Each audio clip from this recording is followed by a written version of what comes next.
I am a firm believer in the ideology of if you can't beat 'em, join 'em. That being said, society can be pretty gross, but that doesn't mean you have to suffer.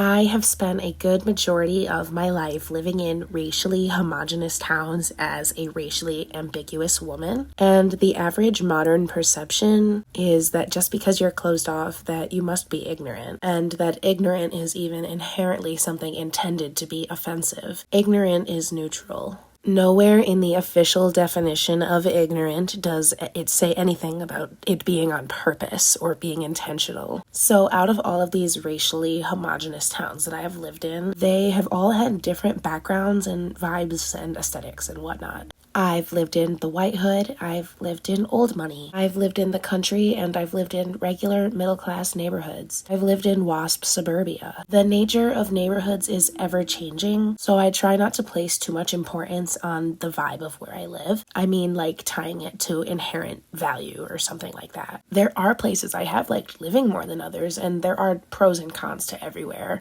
And the vibe is absolutely different depending on like what part of the United States or what part of the world you're in too. Midwest Old Money is very different from California Old Money. Very, very, very different. And military suburbia is not the same as like Catholic suburbia. That being said, if you really want to take advantage of your exoticism, your token privilege. First of all, you need to know where you are to make sure that you stand out. People looking at you isn't always a bad thing. We assume ignorance when in reality, you could just look interesting. Maybe they've never seen anybody of your phenotype before. So the area in which I live now is kind of touristy. It's got a pier and a boardwalk situation, and it's got a pretty high WASP population. There is a pretty big wealth gap, but funny enough, within this wealth gap, you do tend to find a lot of immigrants and people of color who are doing really well and are on the higher end of that wealth gap spectrum. There is a lot of immigrant excellence from all walks of life. I see African excellence, Caribbean, Indian, Chinese, Korean. I know somebody from El Salvador who's actually made pretty well for herself. There's just a lot of shades of excellence here. So I almost sort of feel like when people see me, especially if I'm like really put together and out and about in a really good area, they almost sort of put me in that box as well. I mean, I think I'm okay, but if they want to think I'm excellent, I'll take it. And it opens a lot of doors for opportunity in a lot of places where people claim doors are shut due to oppression. So that's my philosophy. Opportunity, not oppression. As long as you play your cards right, and say you do live in an area that maybe isn't kind, you have two options. Get on your grind and leave. Go where you're celebrated, because everybody has a right to do that. Or figure out how to make it work for you. So how can you find opportunities using your exotic privilege in a homogenous town? So say that you're in like a pretty big town and you become one of the first models of your phenotype in your area. I think that would be pretty cool. Or maybe you live in a pageant district that is predominantly white. Challenge that. Be one of the first different looking girls out there that they've seen in a long time. Bonus points if the modeling gig features one of your features. If you have beautiful, coily or curly or long and thick, silky hair, do a conditioner commercial. If you have high cheekbones, do a toothpaste commercial. Or maybe your mix gifted you with an affinity for your culture's local dance customs. If you're somebody who prioritizes health and you don't mind your body being the billboard for your brand, start a dance class in your culture's image of dance. Like if you're Latina, do a Latin dance class. If you're African, do an African dance class. Or if you have any family that's from the islands, show off any dances that you may know from your childhood. Or if you don't know any, learn some. Take this chance to expand your horizons. Get smarter. But my point is, with these dance classes, I'm sorry, but WASP women will eat that up. You're sharing your culture, you're making money, you're toning up. That is a triple threat to anyone who may possibly be hating at this point. If anyone is hating, just start a dance class. That's my advice. If anyone's hating, just start a dance class. But yeah, the argument that everyone is racist is part of reactivity culture. They want you to take the bait. They want you to be enraged. and continue the cycle. And I'm gonna be so for real. You would be surprised how many towns actually have a pretty low percentage of minorities these days still. A lot of these people are accidentally ignorant, but willing to learn and curious as long as you approach them like with respect, like they're another person. Don't be condescending. Like I see a lot of people on social media being today. Like, oh, you didn't know this? Oh, well, you should read a book then. Have you ever considered how that might put somebody off from learning something new, treating them like a toddler? Sometimes this sort of therapy talk that we've adopted can make someone think that you're putting yourself above them. If you're sweet to somebody and they haven't met somebody like you before, you get to be their first good impression. Sort of like the spokesperson. It's not that you have to be, it's that you get to be. So don't take that privilege for granted. Utilize it and show somebody just how great people can be. Help by answering the harmless questions and being excited about it. And don't be quick to make assumptions. Truly, the only people that have ever given me issues about being in an interracial marriage are actually young people who call themselves being progressive, acting like I'm oppressed while oppressing my husband. This is because they perceive me as having a lower place in the hierarchy because of my heritage, so they feel like they need to stick up for me. I've heard things like I need to be with somebody like myself. People have told my husband that he doesn't deserve me. Because we don't share a common background, we can't be in love. The narrative that anyone the opposite of you is oppressive automatically is harmful. It's like reverse segregation now, with the topic of interracial marriage being oppression, not because we can't get married, but because we are married.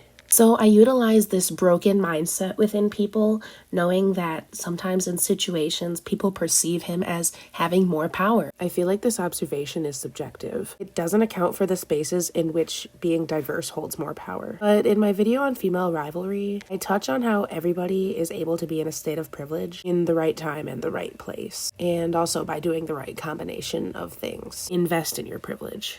Anywho, in social settings where I may perceive that my husband might have more privilege than myself, I know that I can bend my phenotype to either match or contrast his to sort of manipulate the outcome. It's kind of like code switching, but my entire vibe, my entire appearance, you know what I mean? And that is allowed, because if my hair is straight one day and in box braids the next day, how are you going to argue that I can't wear one or the other? Baby, I am everything. But taking this sort of phenotype bending, phenotype switching into account, you should also partake in activities that match the background of your area, while also strategically contrasting that background. You want to stand out. That's the point of being exotic. You stand out.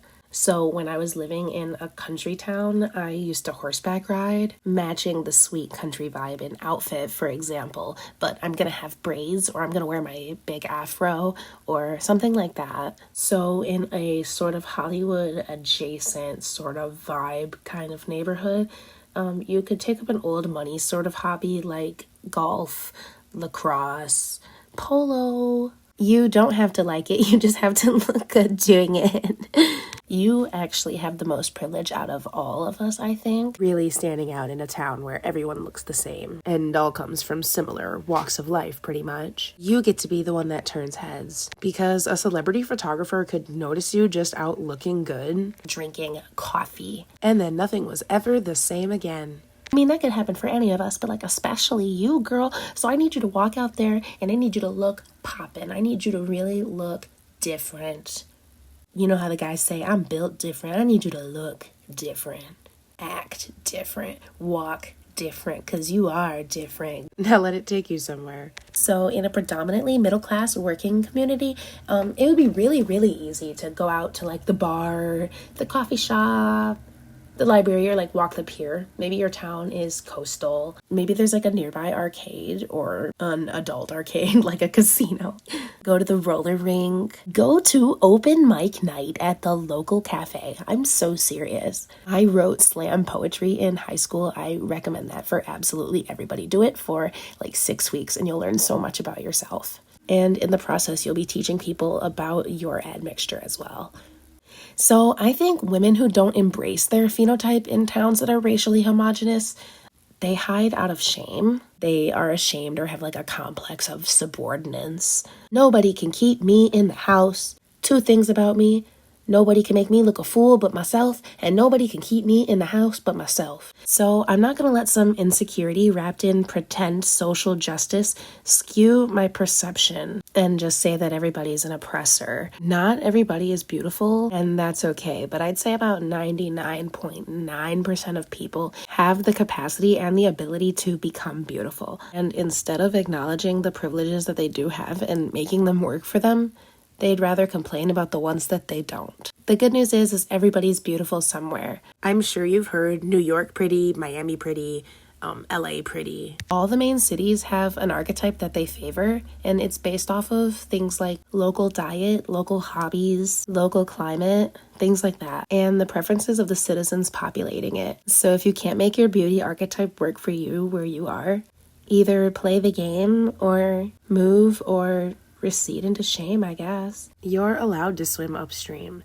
but don't swim upstream and then complain that the current is too strong. Meaning you can trailblaze in this world all you want. You can break all the molds and glass ceilings that you want to. It is nobody's responsibility to validate you but you. You can learn to understand the game a little better so you can play it to your advantage, but don't ever look to anybody for validation but yourself. The concept of beauty is already just personal preference. Baseline, it's already just personal preference. But then you add in trends and the availability of cosmetic procedures and geographical preference, cultural preference. Sometimes in certain religions, they tie a moral aspect to beauty, which in select circles can lead to aggressive beliefs. So at the end of the day, you can use your individuality to shatter uniformity. You can use tokenism to your advantage. Opportunity, not oppression. Learn how to use your looks as leverage. So what do you think? Do you live in a pretty racially homogenous area? And what's your experience with it? Have you cracked the social code? And have you had to interchange pieces of your phenotype to maintain privilege as you've traveled and moved? Or is there no strategy and it's just suffering? Go ahead and feel free to let me know what you think down below. And if you want to hear more commentary like this, go ahead and like and subscribe. It would mean the world to me. Dropping new videos whenever I have new thoughts. Now please go and have the best, most blessed day. Bye.